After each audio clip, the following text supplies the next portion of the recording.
चतुर लड़की। एक गरीब आदमी था। एक दिन वह राजा के पास गया और बोला, महाराज, मैं आपसे कर्ज मांगने आया हूँ। कृपा कर आप मुझे 5,000 रुपये दें। मैं 5 वर्ष के अंदर आपके रुपए वापस कर दूंगा। राजा ने उसकी बात पर विश्वास कर उसे 5,000 रुपये दे दिए। 5 वर्ष बीत जाने के बाद भी जब उस व्यक्ति ने राजा के 5,000 रुपये नहीं लौटाए, तब राजा को मजबूरन उसके घर जाना पड़ा। लेकिन वहाँ वह व्यक्ति नहीं मिला। जब भी राजा वहाँ जाता, बहाना बनाकर उसे वापस भेज दिया जाता। एक दिन फिर राजा उस व्यक्ति के घर गया। वहाँ कोई और तो नहीं दिखा, एक छोटी लड़की बैठी थी। राजा ने उसी से पूछा, तुम्हारे पिताजी कहाँ हैं? लड़की बोली, पिताजी स्वर्ग का पानी रोकने गए हैं। राजा ने फिर पूछा, तुम्हारा भाई कहाँ है? लड़की बोली, बिना झगड़ा के झगड़ा करने गया है।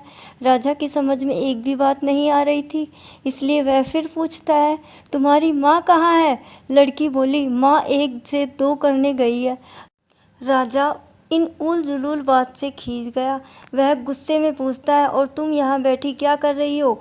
लड़की हंसकर बोली, मैं घर बैठी संसार देख रही हूँ। राजा समझ गया कि लड़की उसकी किसी भी बात का सीधा जवाब नहीं देगी, इसलिए उसे अब इससे इन बातों का मतलब जानने के लिए प्यार से बतियाना पड़ेगा। राजा ने चेहरे पर प्यार से मुस्कान लाकर पूछा, बेटी, तुमने जो अभी अभी मेरे सवालों के जवाब दिए, उनका मतलब क्या है?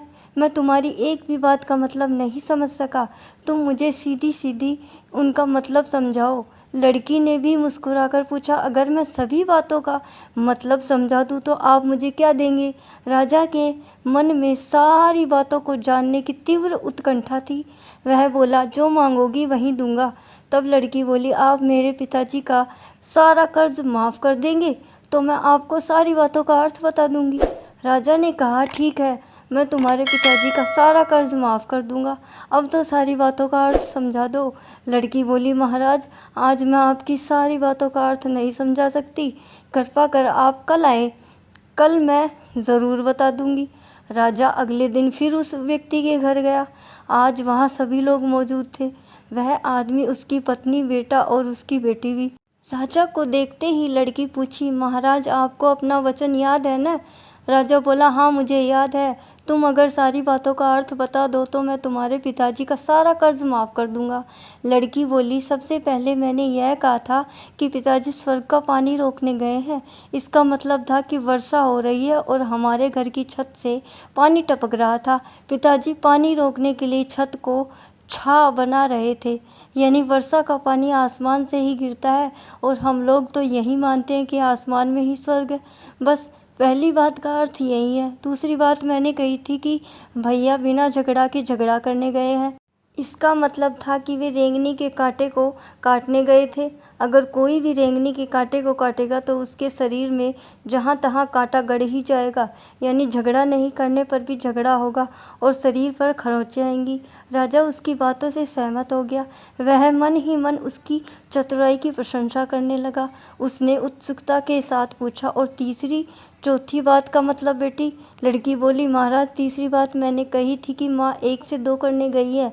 इसका मतलब था कि माँ अरहर दाल को पीसने, यानी उसे 1 का 2 करने गई है। अगर साबुत दाल को पीसा जाए तो 1 दाना का 2 भाग हो जाता है, यानी यही था 1 का 2 करना। रही चौथी बात, तो उस समय मैं भात बना रही थी और उसमें से एक चावल निकाल कर देख रही थी कि भात पूरी तरह पका है कि नहीं। इसका मतलब कि मैं एक चावल देखकर ही जान जाती कि पूरा चावल पका है कि नहीं, अर्थात चावल के संसार को मैं घर बैठी देख रही थी। यह कहकर लड़की चुप हो गई। राजा सारी बातों का अर्थ जान चुका था। उसे लड़की की बुद्धिमानी भरी बातों से आश्चर्य में डाल दिया था। फिर राजा ने कहा, बेटी, तुम तो बहुत चतुर हो, पर एक बात समझ में नहीं आई कि यह सारी बातें तो तुम मुझे कल भी बता सकती थी, फिर तुमने मुझे आज क्यों बुलाया? लड़की हंसकर बोली, मैं तो बता ही चुकी थी कि कल जब आप आए थे तो मैं भात बना रही थी। अगर मैं आपको अपनी बातों का मतलब समझाने लगती तो भात गीला हो जाता या जल जाता तो माँ मुझे ज़रूर पीटती। फिर घर में कल कोई भी नहीं था। अगर मैं इनको बताती कि आपने कर्ज माफ़ कर दिया है तो ये मेरी बात का विश्वास नहीं करते। आज शर्म आपके मुंह से सुनकर कि आपने कर्ज माफ़ कर दिया है। जहाँ इन्हें इसका विश्वास हो जाएगा वहीं खुशी भी होगी। राजा लड़की की बात सुनकर बहुत ही प्रसन्न हुआ। उसने अपने गले से मोतियों की माला निकाल उसे देते हुए कहा, बेटी यह लो अपनी चतुराई का पुरस्कार।